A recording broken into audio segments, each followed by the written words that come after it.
This week on Jerusalem Dateline, Palestinian extremists and Israeli security forces clash in Jerusalem. We go straight into the middle of a battle over the Temple Mount. Plus, the miracle of the Kurds. They're friends of Israel and America, and they're the main force standing in the way of ISIS and protecting the persecuted Christians of the Middle East. What can we do to keep Christianity from disappearing from its birthplace? Hello and welcome to this edition of Jerusalem Dateline. I'm Chris Mitchell. Palestinian Authority President Mahmoud Abbas called Israel's closure of the Temple Mount to visitors a declaration of war. Israel closed the area following the assassination attempt of a top advocate for Jewish prayer on the contested compound. Israeli police clashed with Palestinian rioters after Israeli security killed the suspected shooter. Yehuda Glick just finished a lecture at the Begin Center in central Jerusalem as part of an event entitled Israel Returns to the Temple Mount.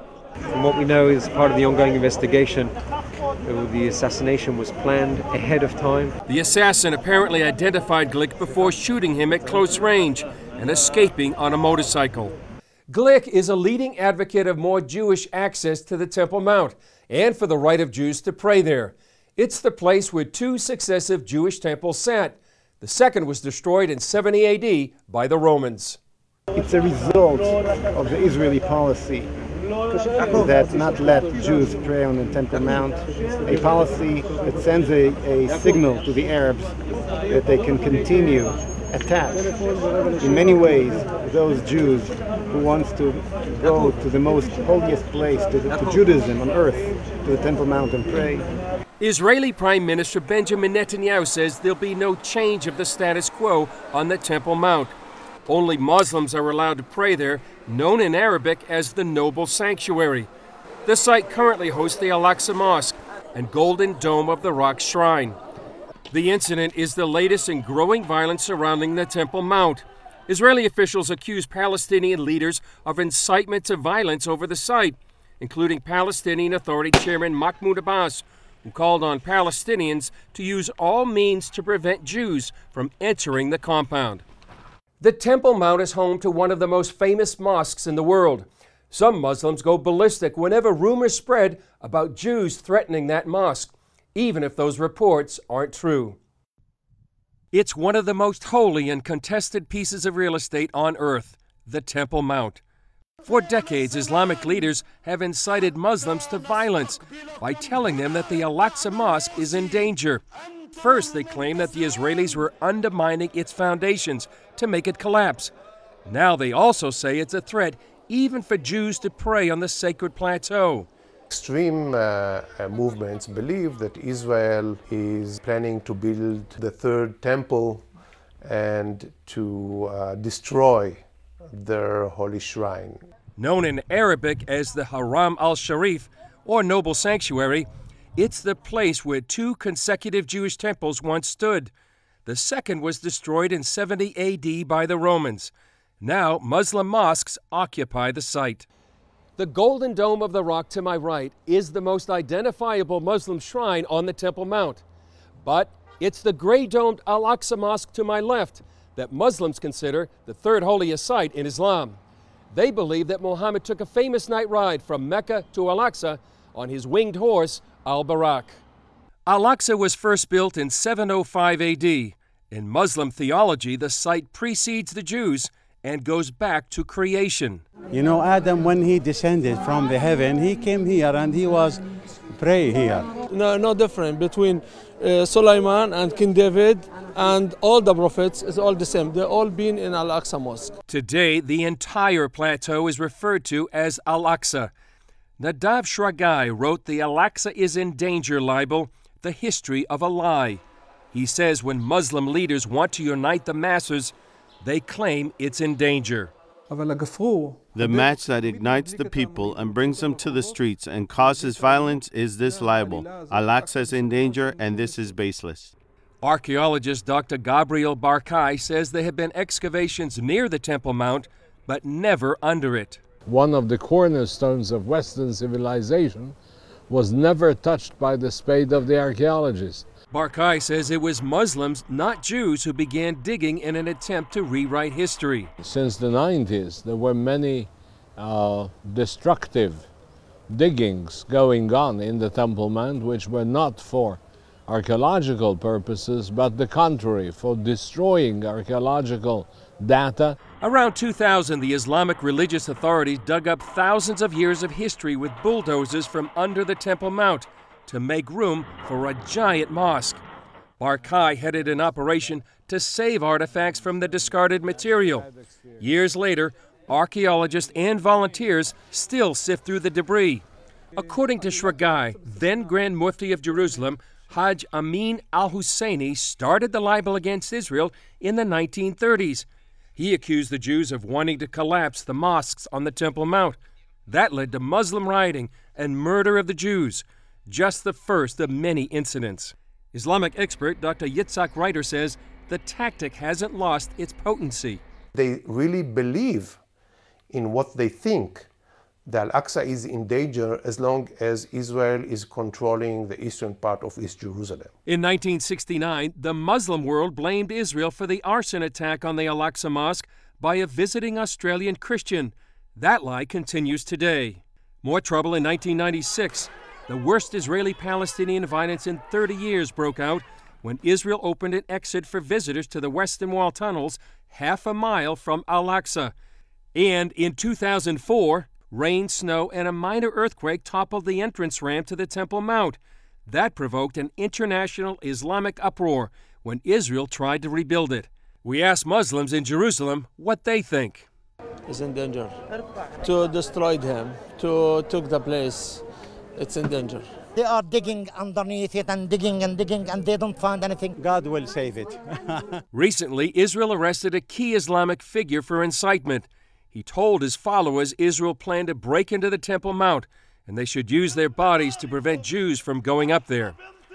Experts say it's important the West takes notice now, because millions of Muslims believe the lie is true. They say if it brought violence in the past, it will do so in the future. Israeli Prime Minister Benjamin Netanyahu is on the defensive, saying he's under fire because he won't compromise the safety of his country. Those were his first public remarks after an interview quoted a senior Obama administration official calling Netanyahu a word that starts with chicken. The official told The Atlantic the good thing about Netanyahu was that he was scared to launch wars. But the bad thing was he won't reach an accommodation with the Palestinians or Sunni Arab states. Another senior White House official said Netanyahu is a coward on a nuclear Iran and won't launch a preemptive strike. Israel-U.S. relations have plummeted to new lows under the Obama administration. While the president is not on the ballot in the U.S. midterm elections, many say his policies are, and that could hurt the Democrats. We spoke with American voters headed to the polls in Jerusalem. I Vote Israel is a group that encourages Americans living here to register and vote in U.S. elections. We've helped them, inform them how to fill out their ballot. We haven't chosen the candidates for them, that's their business. But on the other hand, we're here to lend a hand and make sure that they participate in the election. Americans in Israel have a unique vantage point, living in a Western-style nation in the Middle East surrounded by enemies, something the United States often doesn't understand. We ask Americans here why they're voting and what's important to them. First of all, I care about America, and second of all, I think that the elections are going to not only influence American citizens, but also the entire world. Israel's security is important, the threat of a nuclear Iran and the more proximate threats, but I also care deeply about what is happening in the United States. So when I vote with the interests of both countries at heart. One of the most important things is to get a balanced government in the United States, to not have Obama calling all the shots. The greatest concern is the faltering relationship between America and Israel. Some say those relations are faltering because President Obama doesn't understand the Middle East or history. He's been very naive thus far. He's been demanding concessions from Israel time after time and not demanding anything, not receiving anything in return from the Palestinians. We have been a true and trusted friend, ally to the United States. And we have been true blue, we've been trusted, we've held back our fire. This is not about anti-Israel. This is not about Israel. This is about anti-Semitism. I've made the joke many times that Obama never had any experience with foreign policy, so he had the CIA send him a list of the countries in the world in order of how friendly they are to the United States, and then he hung it on the wall backwards by accident.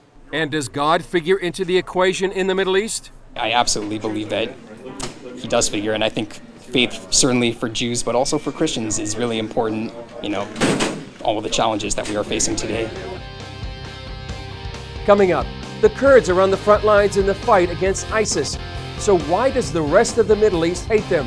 Stephen Mansfield has the answer.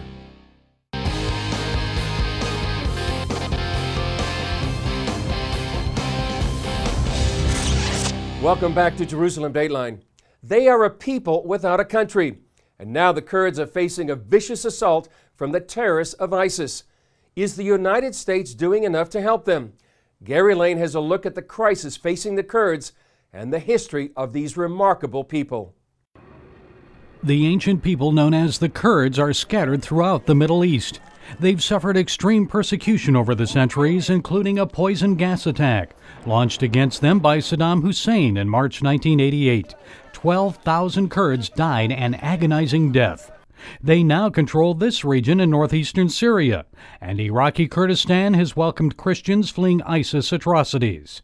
Kurds long for a country they can call their own. This is a dream of every Kurdish citizens. Every ethnic and every nationality have a right to have their own independent states. A referendum on independence could soon be voted on by Iraqi Kurds, but Iran and Turkey oppose the creation of a Kurdish country. The Kurdish Workers' Party has fought Turkey for the past 30 years.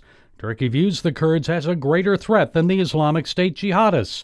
Instead of fighting ISIS, the Turkish Air Force recently bombed Kurdish fighters near the border. The Turks are acting with the slogan, "The enemy of my enemy is my friend." So ISIS is now, in that case, a friend of Turkey. And that further complicates U.S. efforts to stop ISIS.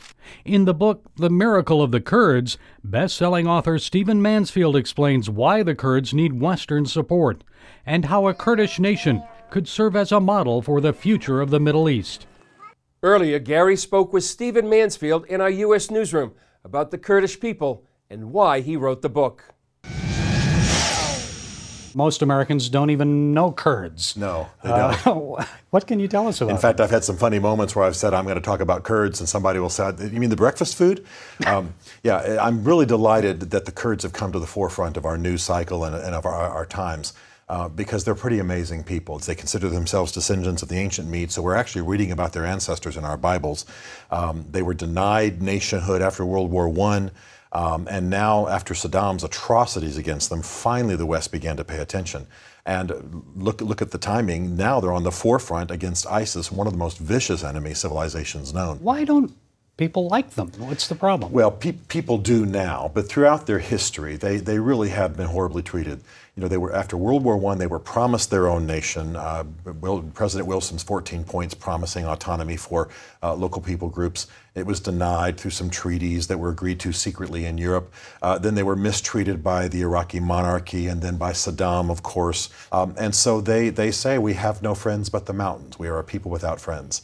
I think that's changing, and I'm glad for my Kurdish friends that that's the case. They have Syrian Kurds, they have Iraqis, Yazidis, Christians as well, yes, flooding into Kurdistan. They're welcoming them. How are they being treated, especially the Christians there? Well, when the Christians were fleeing other Middle Eastern countries over the last years in this Christian flight that we're hearing about, many of them fled to Kurdistan. In fact, the Kurdish regional president, Masoud Barzani, actually received an award from the Pope. So many of these refugees have fled into Kurdistan because it's the best governed, most peaceful, most fair place. And this brings us to an important point, and that is that the Kurds are very unusual in terms of the Middle East. They are pro-West, they are pro-democracy, they are largely pro-Israel. Their Islam's different? Their Islam is far more moderate. They have a Christian department in their government. They have an Yazidi department department in their government. Women sit on their Supreme Court. Women command troops in the Peshmerga, their word for their army. This is a moderate version of Islam, exactly what the United States should want to encourage. Things turning a little bit here. What more needs to be done to stop ISIS near the border there? Well, we've got to arm the Kurds directly, and that's something that the administration has been very hesitant to do. U.S. foreign policy has been based on the idea that we wanted a unified Iraq, so we wouldn't deal with the Kurds directly. Not going to happen, is it? It's just not going to happen. Baghdad is relatively corrupt, as we know. The military pretty much abandoned the field when they came up against ISIS, but the Kurds stood solid, and now the administration has decided to provision the Kurds and to arm the Kurds, and we're seeing a dramatic change. We're also seeing a dramatic change in Turkish policy towards the Kurds. So things are going in the right way just at the beginning, and it's only because I think the U.S. has shown some strength. And some of the Kurds are coming to faith in Christ. Tell me a little bit about that, and how can we as Christians in America pray for them? Well, we need to pray for them because they have been abused by their own Muslim brothers.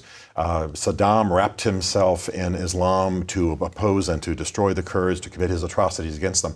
There have been many, many valiant missionaries and ministers over there, and many Kurds are coming to Christ, and it's because that now there's a free marketplace of ideas, a free marketplace of religion. They're hearing who Jesus is. They're seeing that Christians have been some of the people most caring about them and most supportive of them. And so as a result, we're seeing a great harvest there. Okay, very good. It's an excellent read. I've read it myself. The Miracle of the Kurds. Thank you, Stephen Mansfield, for being with us. Great to be with you. Thank you. Up next, throughout the Middle East, Christians are being forced from their homes at the risk of death. How can we support the persecuted church?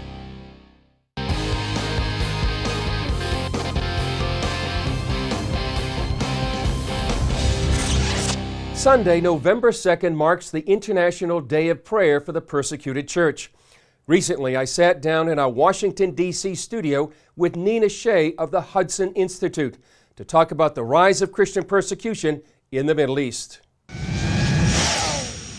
Well, Nina, thanks for being with us. It's great to see you again. Great to see you, Chris. Yeah. Thank you. How would you describe the situation for the Christians, particularly after ISIS has gone through many parts of northern Iraq? Chris, I used to use the word persecuted, that this was religious persecution. I've stopped using it and started using religious cleansing, because that's what it is now. It's a crime against humanity. It's the eradication of the entire Christian presence in this part of the world, where there has been a Christian presence for 2,000 years. So it's a forcible conversion policy, forcing everybody else out. It's punitive. It wants to see them perish. Preferably from the face of the earth, but to the extent that they're able to drive them out into the desert, they are doing so, depriving them of water, capturing some of the women and girls and enslaving them, killing anybody who resists, stripping them of all their property and their identity papers. So they're really left with absolutely nothing, including not a future either. So what can be done as a matter of foreign policy from the United States point of view to help combat this?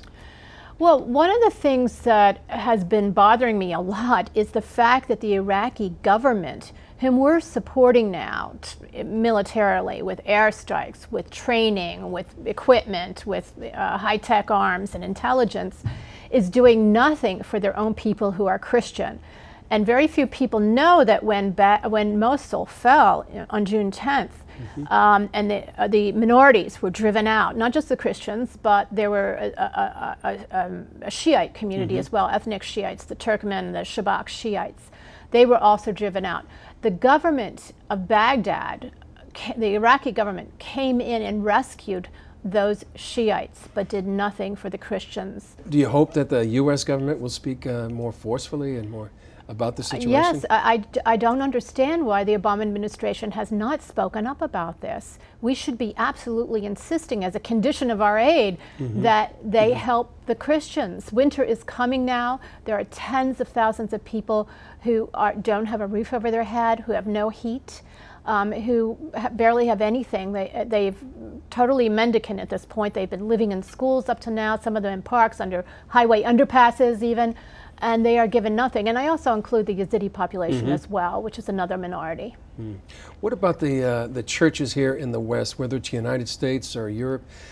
Should there be more Christian leaders speaking out about this situation? You know, Chris, Jewish leaders like Ronald Lauder and the World Jewish Congress has spoken up, and I don't understand why our Christian leaders aren't speaking more. There was a May 7th pledge that, of solidarity for the Iraqi Christians. This is before ISIS came in, and for Syrian Christians that I was involved in, and 300 American Christian leaders, some very top leaders, signed that pledge. And they really need to get more active in speaking about what's going on, educating their flocks, and praying, constantly praying for these people who are being martyred right now. You know, we know the names of the first century martyrs, and as Pope Francis has said, there are more martyrs today than in the first century, that the persecution now is more intense than it was in the early Roman Empire. So we really need to be doing far more and also helping them materially, spiritually, and then politically. Calling on our elected political officials to help these Christians, maybe bring some here, help them resettle, come up with a plan for resettlement in the region or in Kurdistan, but they need help.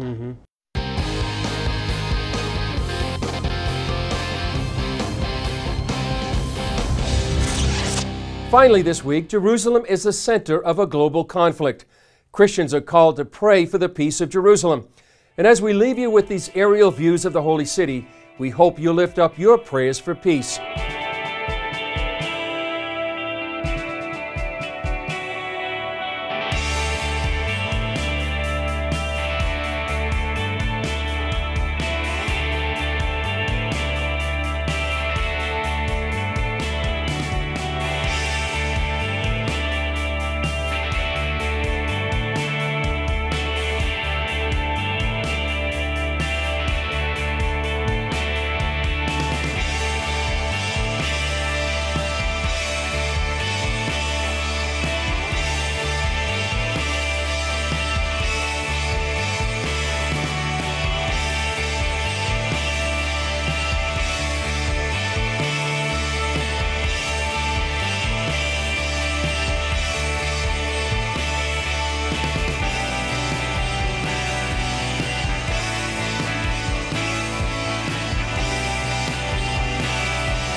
That's all for this edition. I'm Chris Mitchell.